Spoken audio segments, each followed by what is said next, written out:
summer rain. Good morning everyone, it's our last day here in Nusa Penida and we're going to explore a new Bali destination for this trip. But first, let's have some breakfast. Let's go! If all days brown eyes, roots in my apartment, and we grew, passed by, plans were always falling. I know you need out sometimes, head on the glass by traffic lights. Thoughts never. Hey guys, we are already in the ferry. This is Tani's company. It's different from the first one, which is Axstone. And same price lang guys, 150,000. I don't know if you can tawad pababa, pero 150k yung binayaran namin pabalik. And Nusa Penida guys is so much fun. I'm glad I get to visit it again and this time explore.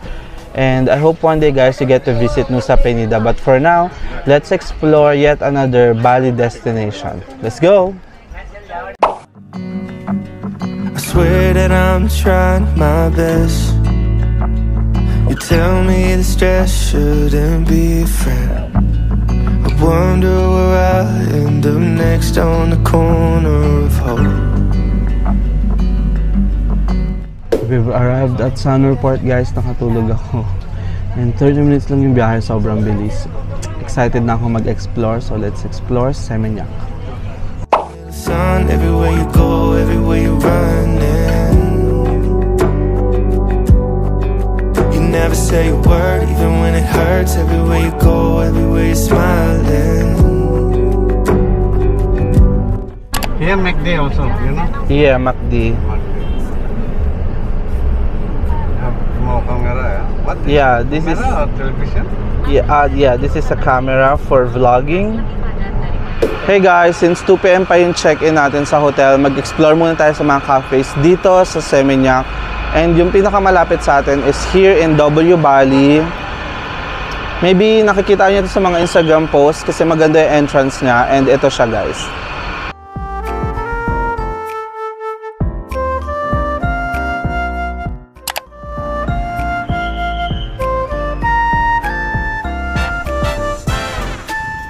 Hey guys, for our next stop, we are here at Bali Catering Company. Katabi lang din ng W Seminyak. And maraming pastry dito guys. Papakita ko sa inyo, meron ding coffee shop. So tara, let's have some.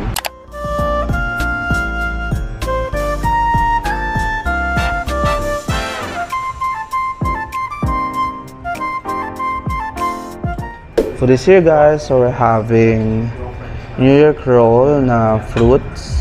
And then we also have here cappuccino na may libreng cookie. So let's eat. Standing ovation lang tayo guys kasi mataas masyado for me yung upuan.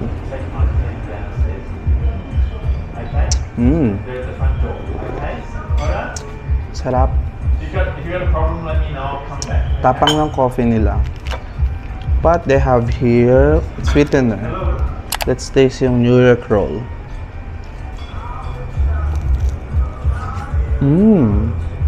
So good. So good.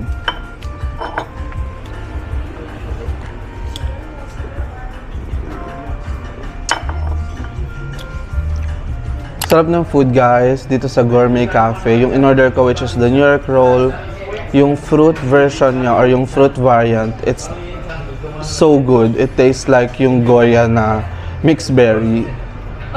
I love it. Para siyang yogurt, ganun. And yeah, nagka-crumble yung niya, yung pinaka-crust niya. And yeah, it's really so good. Yung cappuccino okay lang din naman. And ganda ng vibe dito.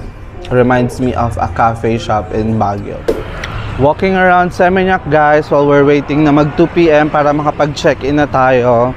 Seminyak pala guys is a more upscale version or not naman version pero mas upscale siya sa Ubud.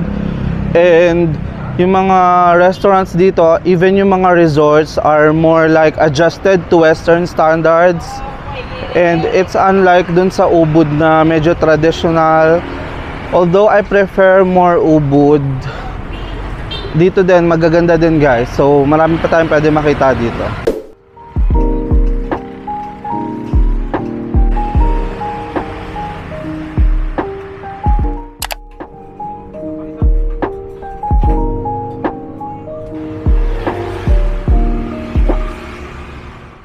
For our next coffee shop find, guys, we are here at Revolver. Ito daw yung isa sa mga branches nila. They also have a bigger branch dun sa may Seminyak Street, and tawag nila dito Baby Rebs. I got their coffee shake, so taste natin. It's good. I love. Pangalawang coffee na natin, guys, and puro na lang tayo cafe hopping. Ang goal natin for this Seminyak trip is makatipid, pero unang araw pa lang, I think we're already failing. But this is good.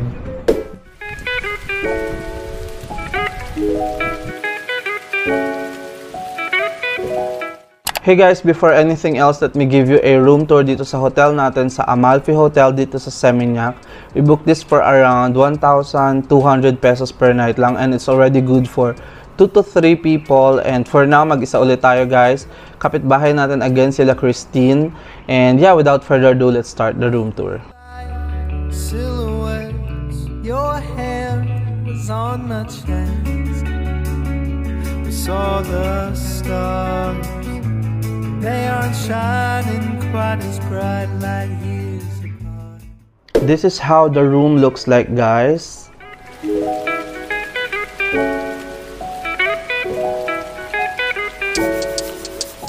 Let us start here sa malaking mirror, guys, and it also serves as a working table. So if you're working or if you're studying, pwedeng-pwede to. Tapos meron ding TV, and of course yung toiletries. Meron tayong dalawang water, initan ng tubig, tapos coffee and tea and sugar. Tapos meron din ditong refrigerator, yung luggage ko andyan. Tapos ito meron tayong sabitan, and of course the bathtub for 2. And then may vault din sa baba. And then check natin tong CR. It's simple but it's nice. Tapos ang highlight dito ay check natin yung lababo. Nice. Ang highlight dito is open toilet siya, meaning curtain lang yung tatakip sa'yo. So if may kasama ka na friends, you really need to take note of that. So yan, may shower. Ang ganda ng aesthetic ng hotel na to, guys. And next is yung highlight, of course, ay ang king or queen size bed. Again, guys, if you want to book this accommodation, ililink ko down below yung kanilang link. And yeah, it's a nice first impression. Sobrang ganda niya, sobrang aesthetic, and murang-mura lang given na nasa Seminyak tayo kung saan medyo pricey ng konti yung mga bilihin. So yun, tara mag-freshen up lang tayo, then lalabas tayo for lunch. See ya!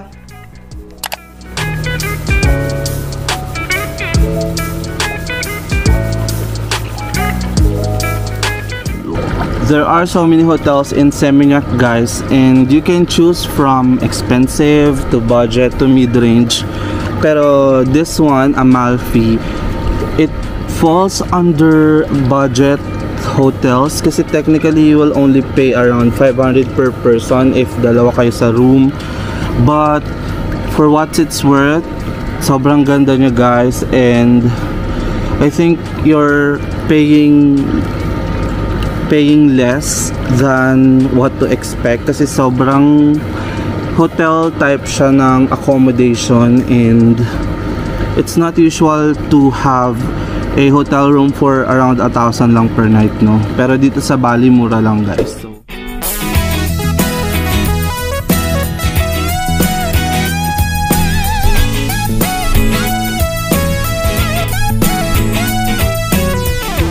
hypnotized, I don't know why she got me feeling this way. She's got a way about her. She's got a way about her. And I'm mesmerized like every night by every word she'll say. hey guys, we're back on the road. Gojek Gaming na naman tayo, guys, because hindi tayo mag-rent ng motor for our Seminyak trip. We're on our way to McDonald's kasi we wanna try out kung ano yung mga nasa menu nila and to compare it as well with what we have in the Philippines. So, tara, samahan niyo kami. longer telling Sinatra's song. She took it to the moon and we kept on going. Like the whole world stopped for her, but she couldn't care. She got Isa sa mga favorite ko guys dito sa Bali, yung mga cars nila usually coffee yung scent.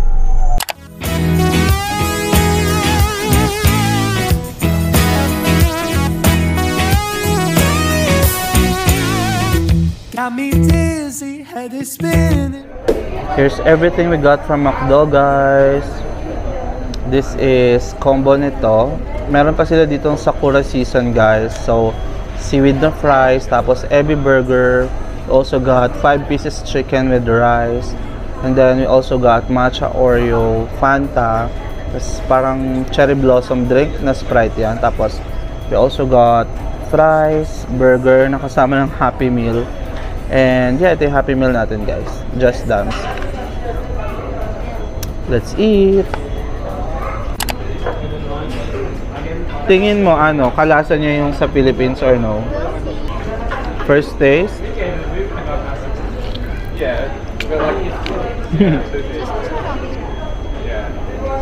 Medyo kalasa pero mas flavorful. Yung sa Pilipinas maalat lang. Ito sarap. Ito yung lalaban sa Chicken Joy ng Jollibee.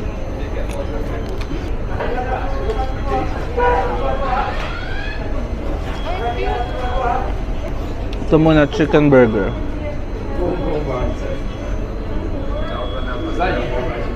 Last guys, tikman natin yung matcha ice cream. Kung kapareho niya yung matcha ice cream sa atin.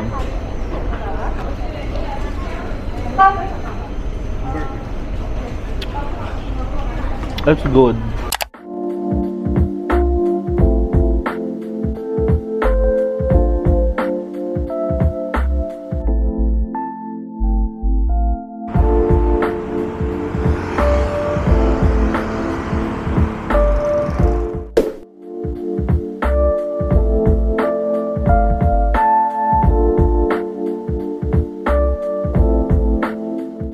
It's another coffee shop guys. Dahil hindi namin naabutan yung sunset by the beach, nag-stroll na lang kami and diniretso lang namin yung from McDo to here. We chanced upon Ethnic Ruma Coffee and guys, kaya namin siya nakita kasi may nakalagay na signage sa labas. 10,000 IDR lang yung coffee nila, which is true. Yung pinakamura nilang coffee is around 30 plus pesos lang. And the reason why is because ano daw, yung coffee sinosource nila from their own. So, yung processing ng coffee, if is-source mo sa iba, ganyan, nawala na yung mga ganun. Kaya, mura lang yung coffee nila. So, ngayon, tatry natin. I ordered matcha. They got coffee. So, check natin. Our drinks are here. So, I got matcha latte. And then, ano sa inyo?